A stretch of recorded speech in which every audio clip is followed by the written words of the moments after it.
Welcome to Unit 3, Northview Physical Education. And in this unit, our teaching is going to be over body composition. And what this is going to do is it's going to talk about your body composition in relation to uh, how it relates to wellness and what your body composition means and percent body fat. And by the end of this, you should be able to tell us, and for your test, you're going to have to know what is body composition.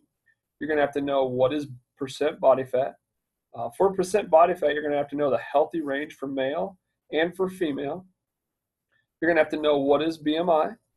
You have to know about essential fats and non-essential fats and what are they, how do they compare to each other, and why do we need fats in our diet and in our body to make us a successful human being.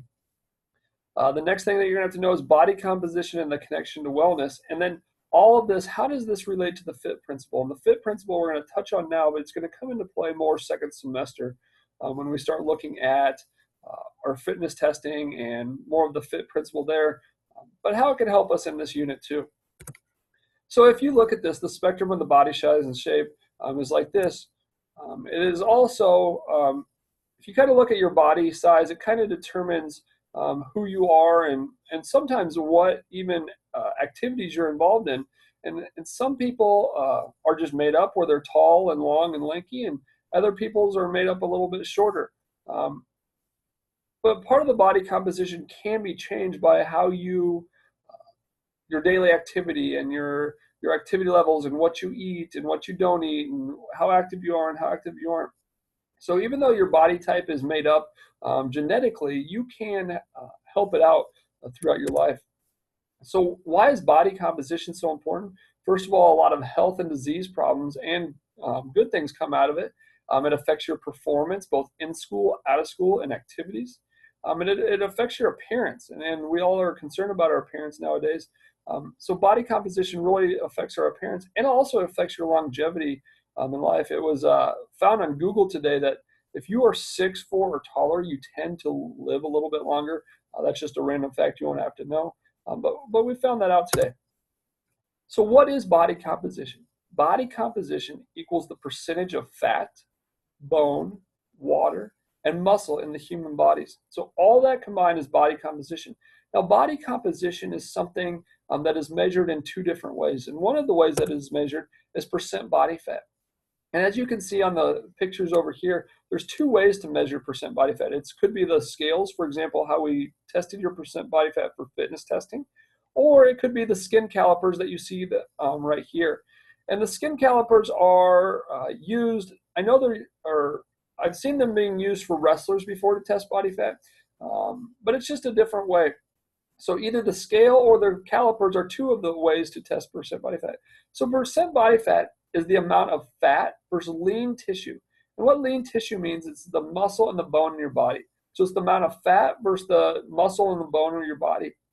Exact body fat percentages cannot be precisely determined, but multiple methods are used. And like we talked about the multiple methods with the scale and the skin calipers.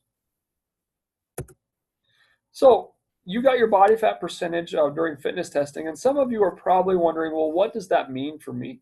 And as you can see, that for females, it's different than males. One of the reasons for this is males typically have more muscle than females, so their numbers are a little bit lower, and that's just the genetic makeup difference between males and females. For females, what you need to focus on is kind of the healthy range, and some of you are going to fall low of that, and some of you are going to fall above that. And guess what? You are at an age where you can change.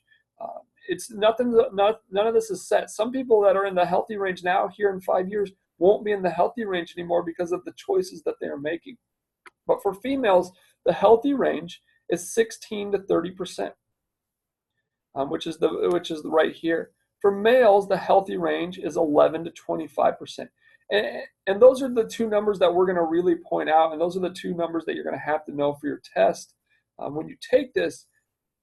But know that if you are in the low or if you're in the high, now is the time to make that change. And being inactive or doing the Northview shuffle during warm-ups is not going to get that. So make sure that you are doing the right things now, both eating and activity-wise, to help adjust your percent body fat. The next thing, and some of you have heard about and maybe doctors have used or you've heard it in the news, is body mass index, or BMI. And body mass index, or BMI, is a rough estimate based on the concept that a person's weight should be proportional to their height.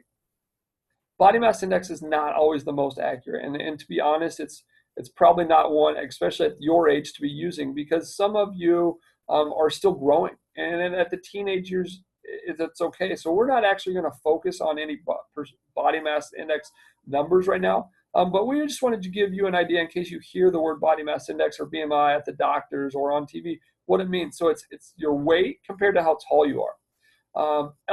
They say elevated BMI is linked to increased risk of disease, especially associated with large waist circumference. So now, essential fat versus non-essential fat. Fat is good. A certain amount of fat is good. And there's some essential fat that's needed, and there's some non-essential fat that you don't want to, that turns into adipose tissue. So essential fat is crucial for normal body function. And that's very key. That definition right there, essential fat is equal or means crucial for normal body function. In males, once again, it's going to be a little different for males and females because of their body and their genetic makeup. For males, 3 to 5% of your total body weight should be essential fats. 8 to 12% of the total body weight in females should be essential fats. What is essential fats? Essential fat consists of fat stored in major organs, muscles, and the central nervous system. Specifically in females, it's important for childbearing and hormone-related functions. It's required for normal psychological functions. So reducing essential fat below some minimum amount can improve your overall health. So that's why you always hear people saying, oh, I need to cut the fat off. You do need to cut, but you need to make sure it's the essential fat that you're going. So a typical body composition for a male and female should look like this. And notice, males have a little bit, because of genetic makeup, more muscle than females.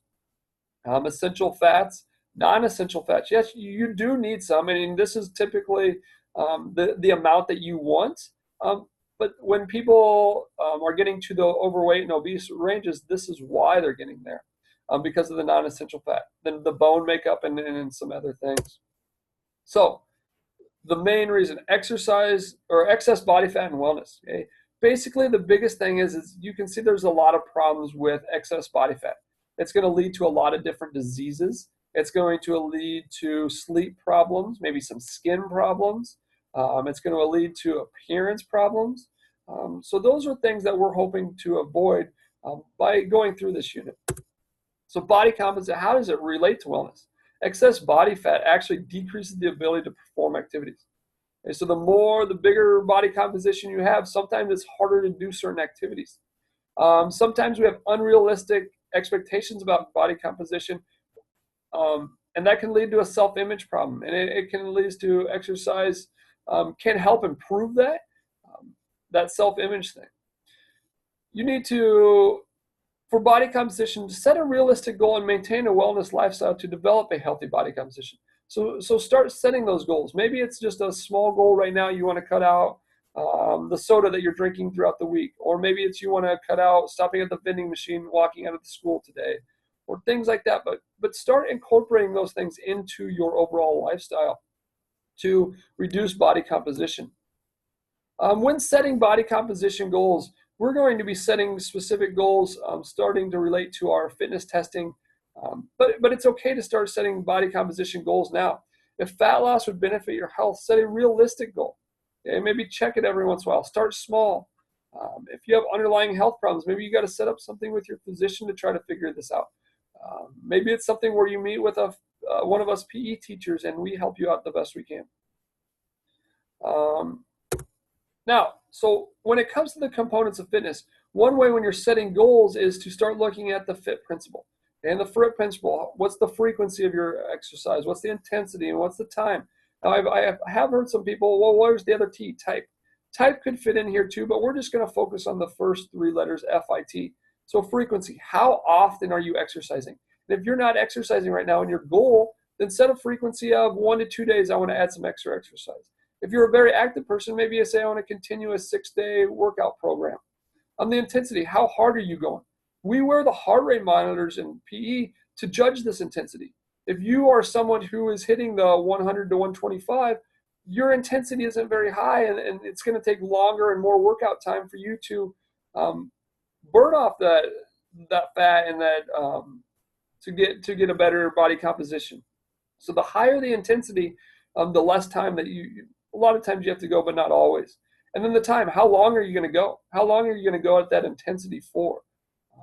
So frequency is how often, intensity is how hard, and time is how long. And use these when setting your goals to help set that goal.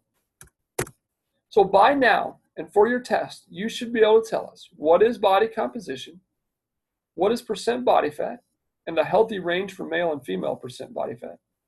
What is BMI? What is essential fat? What is non-essential fat? Body composition and the connection to wellness. How does it connect, both good and bad? And then what is the FIT principle, and why is the FIT principle important when setting goals? You should be able to tell us. If you have any questions, please ask your physical education instructor. But hopefully this will help you with your Unit 3 exam.